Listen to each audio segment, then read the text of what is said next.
So in good traditions here, let's talk about my impression about the game, the summary, a little bit short summary.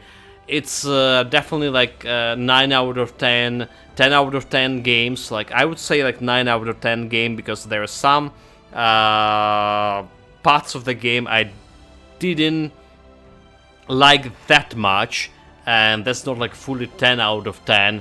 The game is definitely very long. We spent 230 hours playing through this playthrough, partially because I was reading slower than most people will read. We were streaming, right?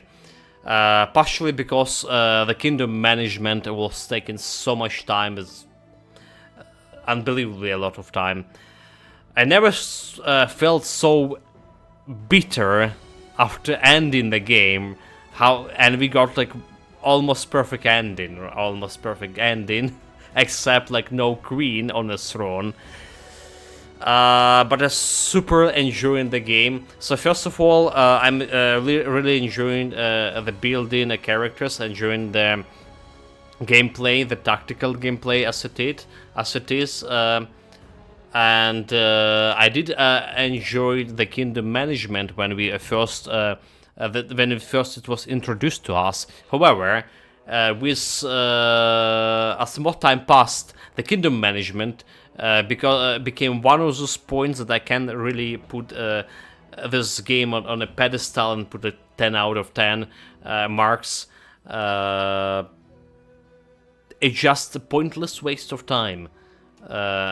We spent like 15 hours between some chapters just doing kingdom management stuff, and it was like, it had a controversial effect on the story itself, or rather say controversial, rather say negative effect on the story, because you imagine I'm super into the story, we just finishing killing the ancient like Cyclopean Lord, and then barbarian attacks, and then we deal with barbarians, and suddenly I have to spend 15 hours doing nothing, basically 4 streams doing nothing, just sitting in the kingdom management, and the story, the excitement of the story, it's slowly dissipated, right?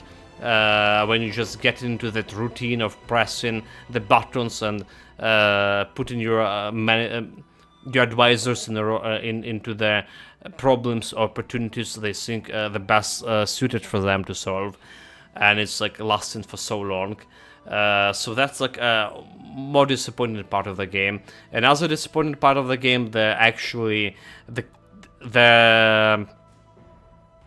house at the age of a time, when we basically have a lot of fighting going on, alright, and you need to solve the puzzles with the portals, but those fighting pointless because they're not giving you experience at all, like some 700 experience when you need to get 1.5 million to next level, and it's just like also a big waste of time, and you're trying to finish the game already, but they, for whatever reason, presented you with this fight that doing nothing, that not really that entertaining, and it just, I don't know, that make me a little bit that didn't feel right for me. I did enjoy, however, fightings with Lantern King, and well, I mean, before Lantern King, that's all sequence, right? That feels right. That feels more right than the fights in the house at the age of the time. Urban Kingdom management became quite of the chore at some point. Still prefer to what they did in Rough. Absolutely. We'll get to that when we play the Rough. Yes, so, but I do recommend the game. This is one of the masterpieces in the CRPG genre, and I would say that one of the best games I played in CRPG genre. Yes, admittedly, I didn't finish the Pillars of Eternity, didn't finish the other games. I did finish the Tyranny.